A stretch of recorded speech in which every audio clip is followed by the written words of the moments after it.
ഈ കാലഘട്ടത്തിൽ ജീവിക്കുന്ന മുസ്ലിമിന് അറിയാതെ പോയ ദിക്റാടാ ചെറുപ്പക്കാരാ.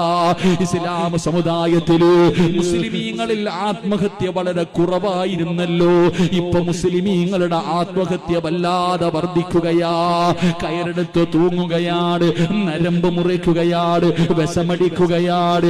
ഏതൊക്കെ രീതിയിലാണ് ഇന്ന് ആത്മഹത്യ വല്ലാതെ വർദ്ധിച്ചു പോകുന്നത്? അതിന്റെ കാരണം എന്തെന്നറിയോ?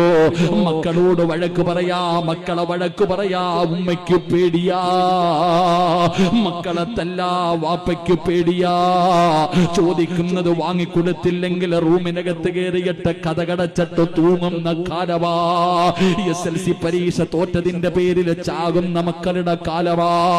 എന്തുകൊണ്ട് നമ്മുടെ മക്കൾ ഇങ്ങനെ ആയിപ്പോയതെന്നറിയോ? അവർക്ക് അല്ലാഹുവാണെന്ന് നീ പഠിപ്പിച്ചു കൊടുത്തില്ലല്ലോ. അത് പള്ളിയിലെ ഖതീബിന്റെ ജോലിയായിരുന്നില്ല, മദ്രസയിൽ പഠിപ്പിക്കുന്ന ഉസ്താദിന്റെ ജോലിയല്ല അല്ലാഹുവാണെന്ന് മക്കളെ പഠിപ്പിക്കലൂ. അത് വാപ്പയുടെ കടമയാ, അത് മാതാപിതാക്കളുടെ കടമയാ, വാപ്പയുടെയും ഉമ്മയുടെയും കടമയാണ്. അല്ലാഹ് ആരാണെന്ന് പഠിപ്പിച്ചു കൊടുക്കണം, മുത്തുനബി ആരാണെന്ന് പഠിപ്പിച്ചു കൊടുക്കണം. ഇത് നിന്റെ ബാധ്യതയാണോ?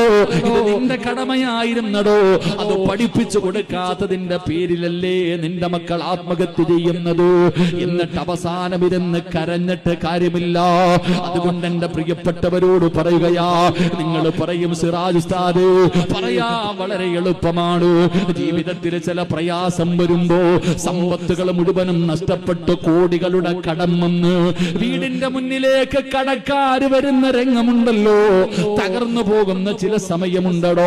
മാരകമായ രോഗങ്ങൾ പിടിച്ചു പടച്ചവരെ പ്രയാസപ്പെട്ട് ദുഃഖപ്പെട്ട് സമ്പത്ത് തീർന്നു, എല്ലാവർക്കും ബാധ്യതയായി അവസാനം ഒരു തുണ്ട് കയറിലെ ജീവിതം അവസാനിപ്പിക്കുന്ന രംഗമുണ്ടല്ലോ.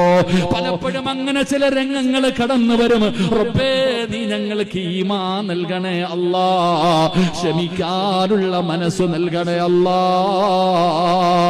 അതുകൊണ്ട് ഇവിടെ ഇരിക്കുന്നവരോട് പറയുകയാ, ജീവിതത്തിൽ ഇതുപോലെ പ്രയാസമുള്ള രംഗങ്ങൾ കടന്നു വന്നാൽ, താങ്ങാൻ കഴിയാത്ത വേദന വന്ന ഈ ജീവിതം അങ്ങ് അവസാനിപ്പിക്കണമെന്ന് തോന്നുന്ന ചില സമയമുണ്ടല്ലോ, മരിക്കാൻ തോന്നുന്ന സമയമുണ്ടല്ലോ, മരിക്കാൻ തോന്നുന്ന സമയമുണ്ടല്ലോ.